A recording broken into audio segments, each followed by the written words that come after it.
Hello, everybody. Welcome back to the top topics of November 12th, 2021.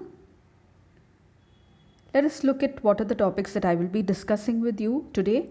India seeks 1 trillion climate finance to meet its targets. This topic I've already discussed in detail yesterday, so you can see in the November 11th video about this. I will just be making some highlights. This is very helpful for you in the GS paper 3 with regard to sustainable development, climate change, and now the intergovernmental organizations such as the COP26 in GS paper 2. Supreme Court to hear the pleas in the Unlawful Activities Act Prevention Act FIR. This is related to a case in Tripura where the provisions of this was used vaguely to arrest the freedom of speech and expression, which was criticized by the Supreme Court. Now this is very important from the GS paper 2, Constitution and important provisions. The next is President addresses the 51st Governors Conference, and this is important from the GS paper 2, Legislature, Executive Mandate Functions, etc. Then Z warns against the Cold War in Asia Pacific. This he said while the APEC summit was happening and it was hosted by New Zealand. So this is important from GS paper 3 to International Relations and Intergovernmental and Regional Organizations.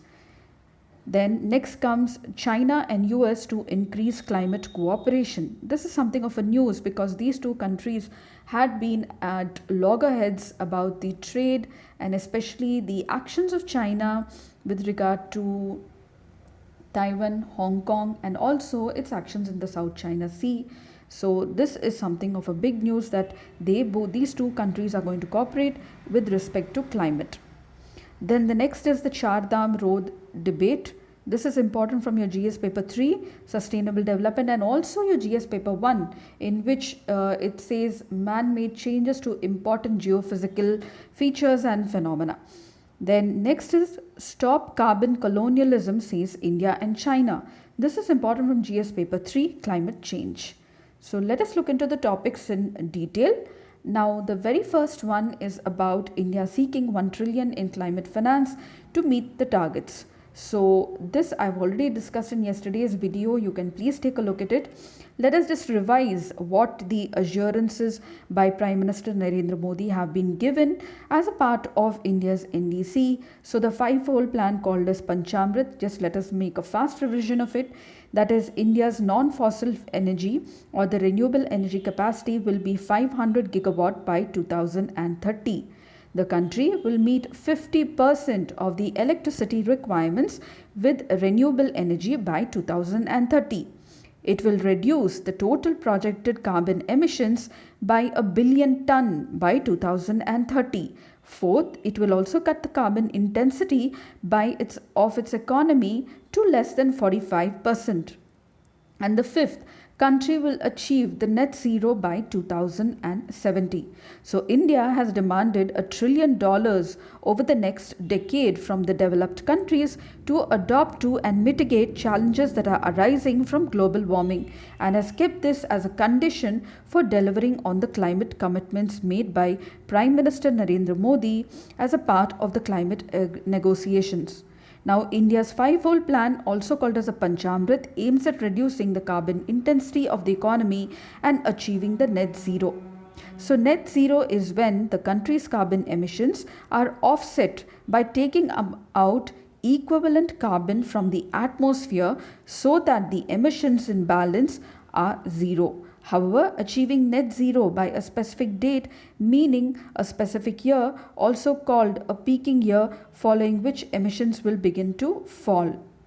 NDCs are voluntary targets that the countries set for themselves, which describe the quantum and the kind of emission cut they will undertake over a fixed period of time to contribute to the global warming, reduction in global warming. India's last NDC was submitted following the 2015 Paris deal.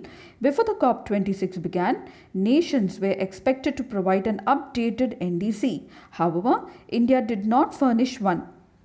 So this is about the 1 trillion. In detail, I've given you about climate finance, the various mechanisms and how this is going to help in yesterday's video. So please have a look at that.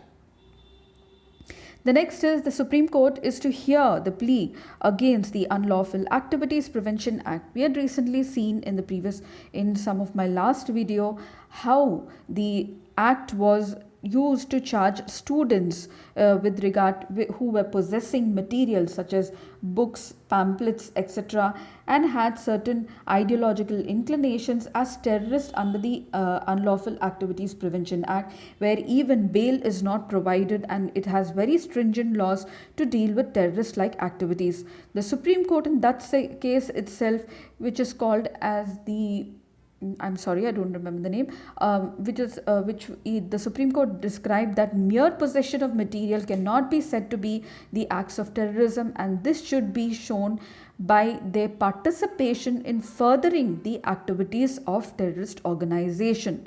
So it lashed out at the state for a very broad interpretation of the sections within the UAPA and charging the students merely on possessing of material. It made a difference between active and passive membership of the organizations that are banned. Now this is another example of the state using this draconian law to crack down on the right freedom of speech and expression, which is the fundamental right under the Constitution under Article 19. Now, the Tripura police decision to invoke the act against two Supreme Court lawyers who visited the state as a part of an independent fact-finding team following the reports of communal violence and a journalist. The team which visited the place had reported on violence in areas of minority habitation, including mosques, homes, shops that are owned by the members of minority community. So now in their plea, the advocates said that the draconian law was invoked against them to suppress the fact-finding report, which was titled Humanity Under Attack in Tripura, Muslims' Lives Matter. Now, the Unlawful Activities Prevention Act was invoked against them for merely tweeting that Tripura is burning, said the journalist. If the state is allowed to criminalize every act of fact-finding and reporting, and that too under such stringent laws of the Unlawful Activities Prevention Act, then only those facts will come into the public domain that are convenient for the state, due to the chilling effect on the freedom of speech and expression, said the Supreme Court. And if the quest for truth and reporting itself is criminalized, then the victim in the process is the justice. And such circumstances strike at the very foundation of our democratic society, and it curbs the free flow of information and ideas, said the Supreme Court.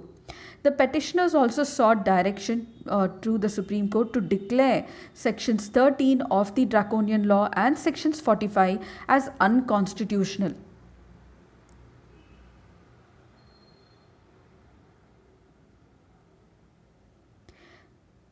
They said that the definition of unlawful activities in the Act prohibits speech by threat of punishment and casts a very wide net on the freedom of speech and expression, and makes the possession of documentation, literature, reporting of information, ideas, thoughts, discussions which are not a threat to the security of India and have no tendency to create any public disorder under section of this act. So, in a way, the petitioners say that the vague provisions of the sections are a threat to the freedom of expression and ideas. Now, the language leaves open the possibility of a person who is criticizing the measures of the government or any act of public official to come within that ambit, said the plea. And this is a very important point to be noted. Then, this fails to define criminal offence within sufficient definiteness, and it is also so vague as to make its application to a wide areas of activity. The vagueness cast a net on the freedom of speech and expression, and the tendency to bring within its fold mere criticism of government policies without any effect on public security, order, sovereignty, or integrity, the grounds on which the freedom of expression and speech can be controlled or regulated, and is indiscriminate against those who criticize the government. So therefore, it called the Supreme Court to define these sections such as Section 13 and 45 as unconstitutional, said that these sections have a chilling effect on freedom of speech and expression because of the vagueness of definition, and also because of this vagueness to bring a wide variety of activity within its ambit. So this has been criticized by the Supreme Court, and we shall see what the Supreme Court is going to say after it's going to hear the pleas against. So this is another instance of how the officials and the administration can misuse certain provisions of law to deal with certain activities which go against them, cracking down on freedom of speech and expression, which is the basis of a democratic functioning for the society. Because unless there is no freedom of speech and expression, you cannot have thoughts, views, dissent, criticism, due to which there is more enrichment of the democracy rather than any threat to the public order, sovereignty, and integrity of the state. So this has to be seen. So the following provisions which I have just read out are there in this next slide. As it says that the overbroad language leaves open the possibility that even the person criticizing the measures of the government might come within this act. And this is a sorry state of affairs, because criticism is the right of any citizen if they feel that the government is doing something wrong or not according to the constitution or rule of law. The next is that the Governors' Conference. Now, the 51st Governors' Conference is being held, and the President had addressed the conference. He pointed out that the governors had a very important role in creating awareness among the people about the national goals and ensuring the public participation. Now, the Governors' Conference is an annual event. The first such conference was held in 1949, and it was presided over by Sri Rajagopalachari, the Governor General of India. Since then, 51 conferences have been organized. So, the governors are the representations of the center at the state, and you have lieutenant governors and administrators who administer the union territories. So they play a very important role in competitive and cooperative federalism.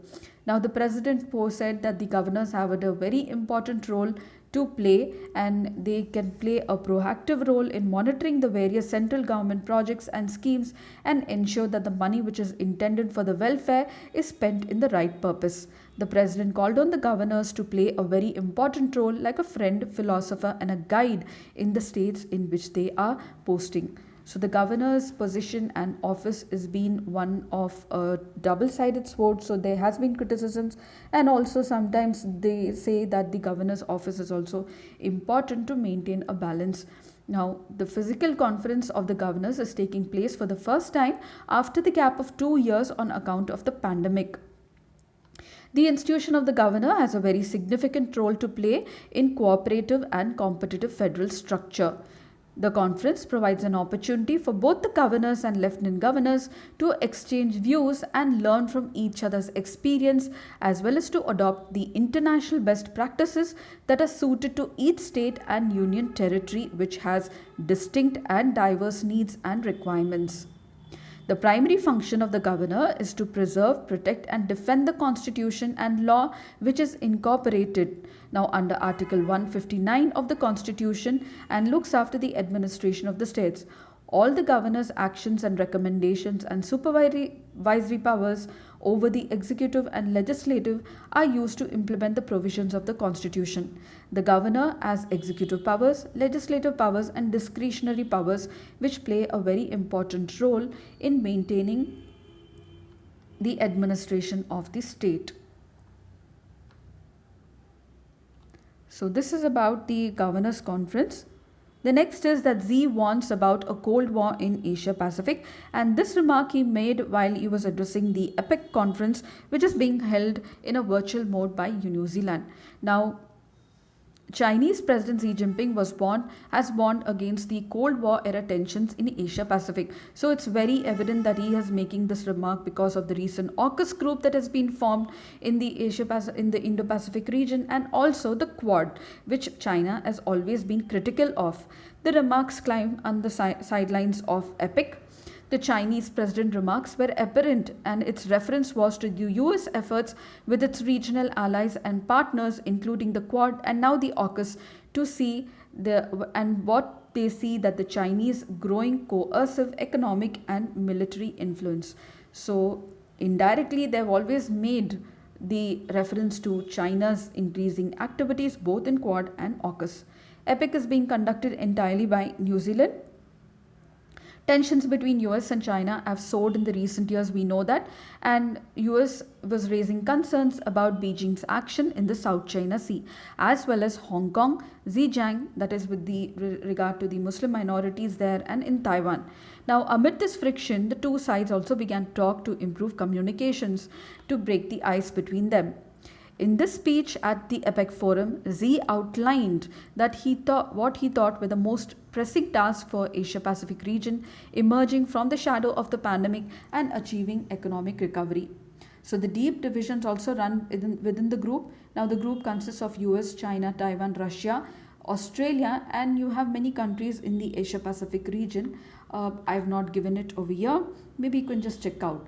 Now, among the points of contention is Taiwan's bid to join the Regional Trade Pact, the Comprehensive and Progressive Agreement on Trans-Pacific Partnership. China, which has also applied to join, opposes Taiwan's membership because it claims sovereignty on this island. Beijing has also been increasingly vocal about the military activities near the territory of Taiwan over the past few months.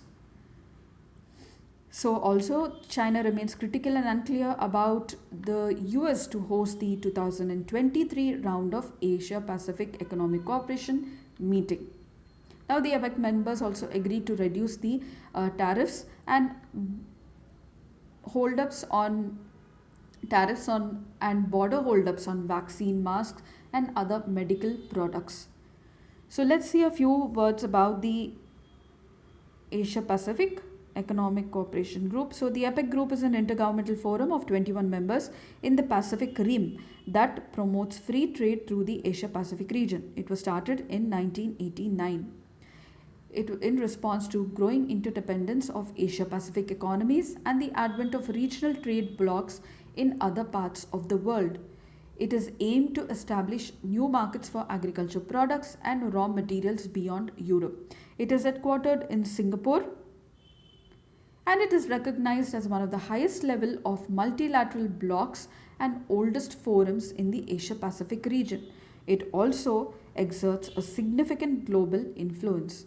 The heads of the government of all the APEC members except Taiwan, which is represented by a minister, attends the annual APEC leaders meeting. The next important news is about US and China announce cooperation over the next decade in climate action. So if you can see the left side, I've shown you the top 5 emitters of carbon dioxide, which speaks about the megatons of carbon dioxide per year. 1 megaton is equal to 10 lakh tons. Now the first being China, US, EU, India and Russia. So the top 2 emitters, that is US and China, have now agreed to boost climate cooperation over the next decade at the announcement at the COP26 Climate Summit. Now the world's 2 biggest pledged to act in a joint declaration. They say that they will recall their firm commitment to work together to achieve the 1.5 degree goal set out in 2015 Paris Agreement. At the Paris 2015, the world leaders pledged to keep the world from warming more than 1.5 degrees centigrade to 2 degrees centigrade by cutting out on emissions. Now this is a rare joint declaration by these 2 countries. There were steps agreed on a wide range of issues including methane emissions, the transition to clean energy and decarbonization. In yesterday's slide, I have given you about India joining also the electric vehicles emissions, the policy to adopt electric vehicles, and so you can see that in the previous slide of yesterday. I've added some more information on that. So this is about the US and China climate cooperation. Now China has refused an agreement earlier this week to limit methane, which is a harmful greenhouse gas. And this agreement was signed by nearly 100 other countries. So, China has pledged to develop a national plan on its own to address methane. So, these are the news coming up from COP26. Now, the next one is about the Char Dham debate, and the Supreme Court has called on the government to actually consider the Char Dham project, which includes widening of the road connectivity. The project is being supported by the Ministry of Defense also, which says that it needs wide roads to access the LAC. So the flagship initiative of the center, which is the Char Dham project, National Highway project, was started in 2016, and the 12,000 crore highway expansion project aims to widen 889 hill roads in the Himalayas to provide all-weather connectivity to the Char Dham circuit, covering Uttarakhand's four major shrines, that is Badrinath, Kedarnath, Gangotri and Yamunotri in the upper Himalayas. The controversy is about the challenge by an NGO for the road expansion for its potential impact on the Himalayan ecology due to felling of trees, cutting of hills and dumping of the muck, that is the excavated material. Now, the Supreme Court had formed a high power committee named as the Ravi Chopra Committee, who is an environmentalist. In July 2020, the high power committee submitted two reports, which after which the members disagreed on the width widening of the roads. In September, the Supreme Court upheld the recommendations of the high power committee members to limit the carriageway width to 5.5 based on the guidelines it gave in 2018. Now, the majority report by the 21 high power committee members, 14 of them which are government officials, favored a wider width. Now, the wider road requires additional slope cutting, blasting, tunneling, dumping and deforestation, all of which will destabilize the Himalayan terrain and increase the vulnerability to landslides and flash floods. This is the major criticism of the NGOs or the environmentalists. Also, the other important major findings from this Char Dham project is that the rule of law has been violated. The High Power Committee of Chopra wrote to the Environmental Ministry underlining how the project was implemented violating the statutory norms. So it questioned as if whether the rule of law really existed or not. Let us see what are the main grounds on which the High Power Committee found that this project was violating the environmental norms. First of all, the work started without a valid permission.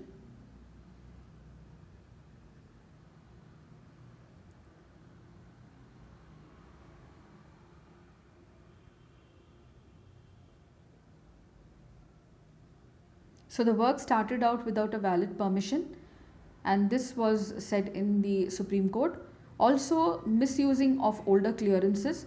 The work started on the stretches on the basis of old forest clearances by the Border Roads Organization, and this is illegal actually and defeats the regulatory purpose since the scope of work has actually changed drastically and enormous hill cutting was undertaken. So for starting the work again, they had to take a new clearance, but then they were working on the old clearance, and the muck was pushed down the slope along the highway, posing a threat to environment and also the local habitat.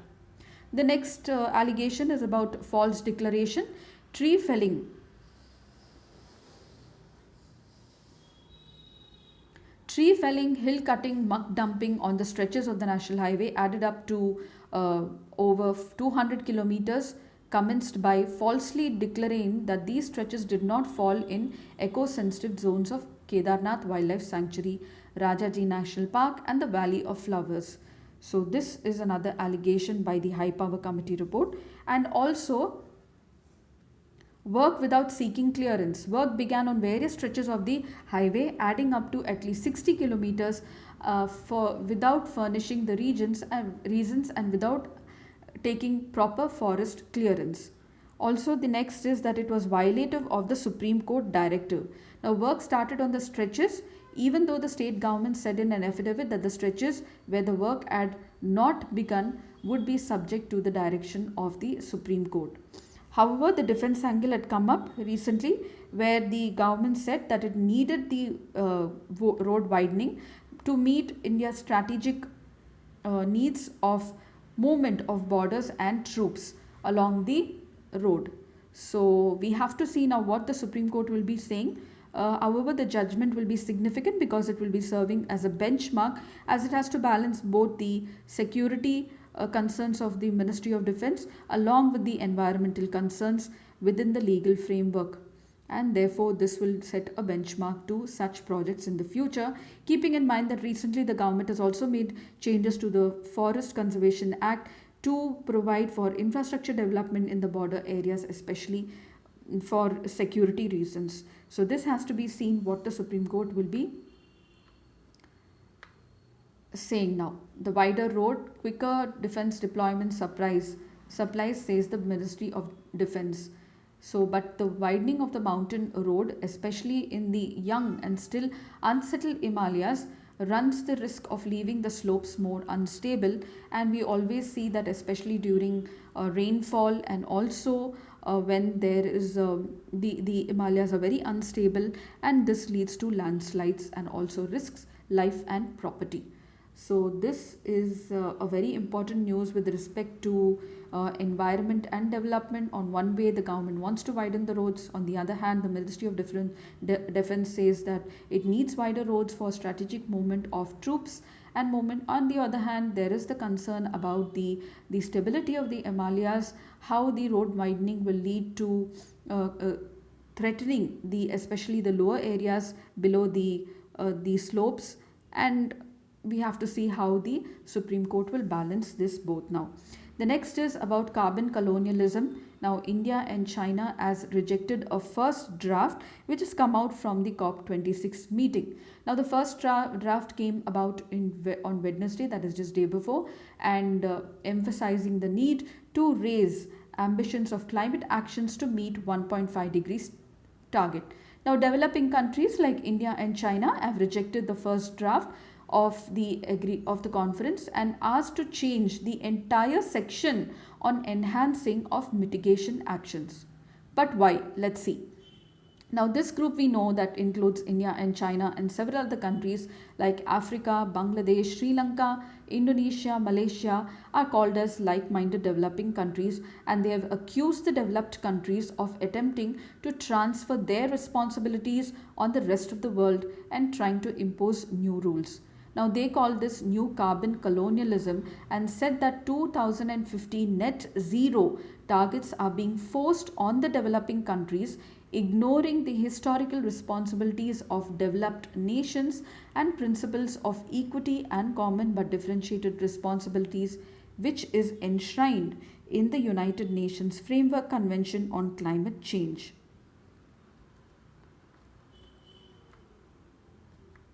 The countries such as India and China say that if they accept the net zero by 2050, then developing countries would be trapped in a very unjust way to address climate change. Why? That is because only the developed countries have financial capabilities and technical capabilities to achieve this target. As developing countries, they will be trapped in debt also because they will never be able to achieve the targets that they are putting on the entire world. And these countries are not able to garner the sufficient finances to deal with this, to achieve this net zero by 2050, which India and China say is unfair and against climate justice. So now the draft has to be agreed by everyone before it becomes a final text, and it needs to be seen what the developed countries will be doing now. So there has been many demands apart from this, like for example finance and also adaptation, technology transfer. So we have to wait and see what the final draft. But we are hoping that they've come out with a final draft and not like one which happened last time where it was not agreed to, because already the IPCC assessment report 6 gave a red warning to the countries all over the world. So this brings me to the end of the topics of today. I shall see you all tomorrow with another new list. And until then, bye bye and happy reading.